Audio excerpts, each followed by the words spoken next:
Welcome to Donmar TV News Channel, mga nagbabagang balita sa buwan ng Setyembre. Grabe. Ayun yan. Ay, panoorin nyo to. Maganda ito. Now, you might be hearing of critics and yung walang magawa that we are not doing enough. Ano mang enough na gusto ninyo? May ospital, may kama, thank you, bodyguard. At may punerarya. Nandyan lahat.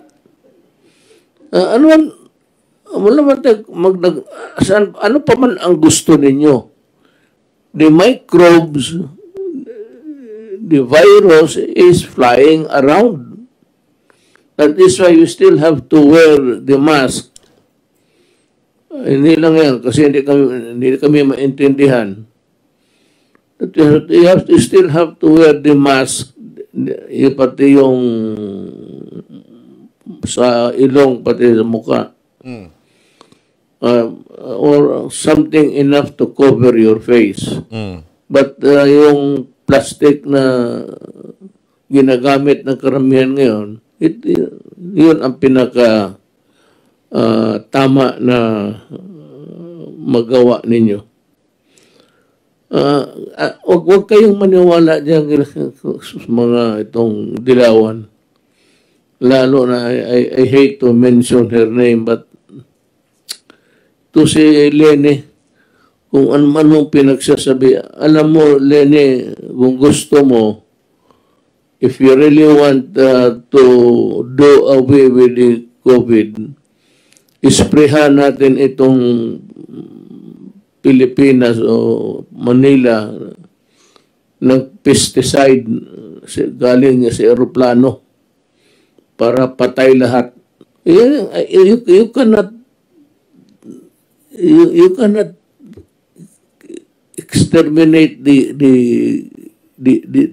COVID by itong ano lang ngayon. And just the only thing that we can do really is to wear a mask, wear a face mask, and that's it, and wait for the vaccine. It's COVID-19 equals vaccine. Huwag na ninyong palakihin ang problema. Nabum ko na doon. Do not add something to the pandemic by making such reckless statements as we are not doing enough.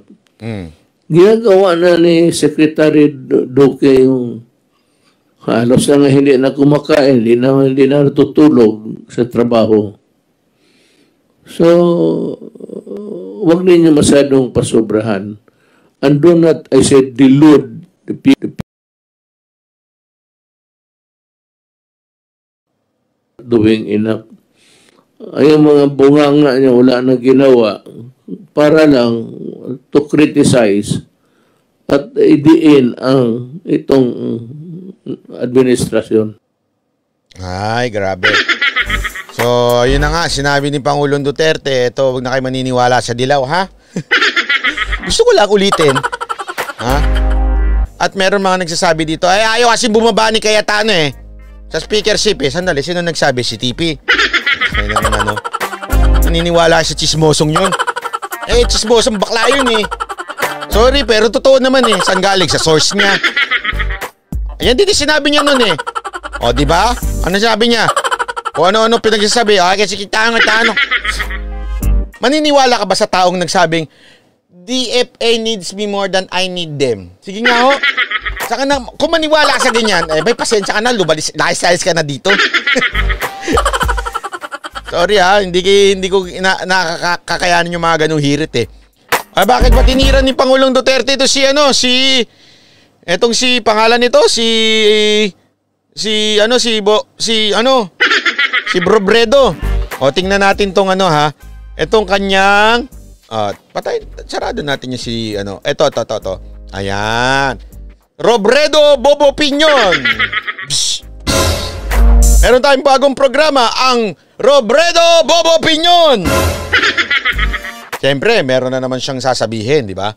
Naaalarma si Vice President Leni Robredo sa pagdagsaan ng tao sa Manila Bay matapos buksan sa publiko ang White Beach sa lugar nitong Sabado. Anya, sana mas maging maingat ang publiko para hindi na dumami ang tinatamaan ng COVID-19 sa bansa.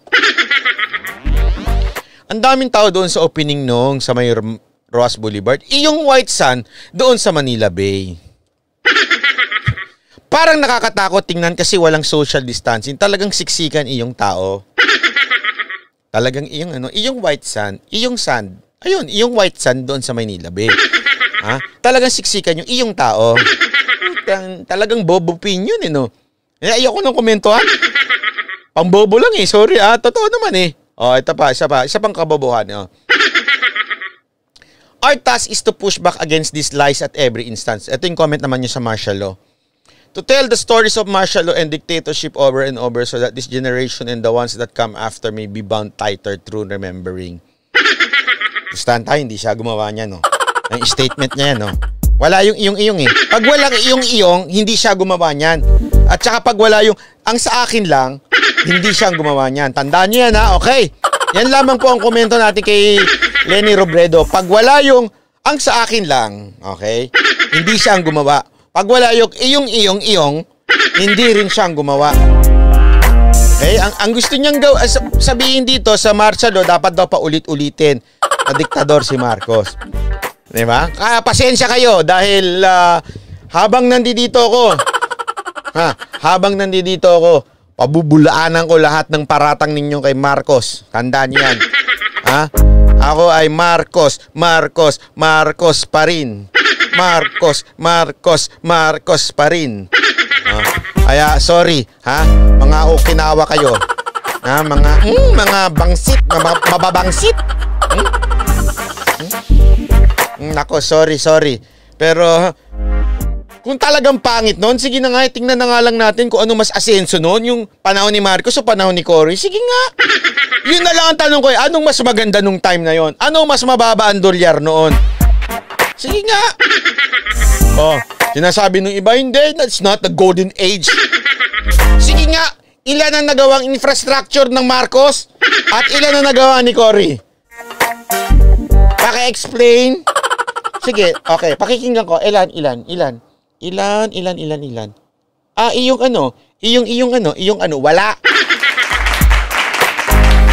Wala ho. Walang nagawa si Cory kung hindi i-sequester lahat ng mga kumpanyang tumulong kay Marcos. Yan ang nagawa ni Cory.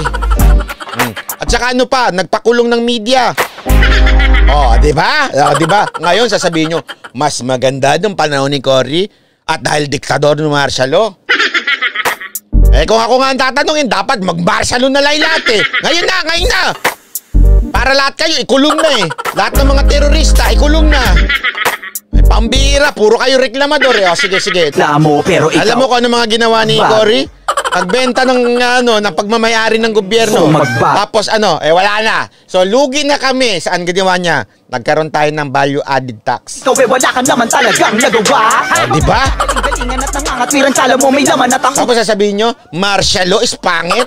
Tama kayo dyan Michael Santos, dalawa kayo pagsama. Sa totoo lang, pagsamahin mo si Cory, panahon ni Cory, panahon ni Ninoy, wala sa katiting ng panahon ni Marcos. Ang daming nagawa.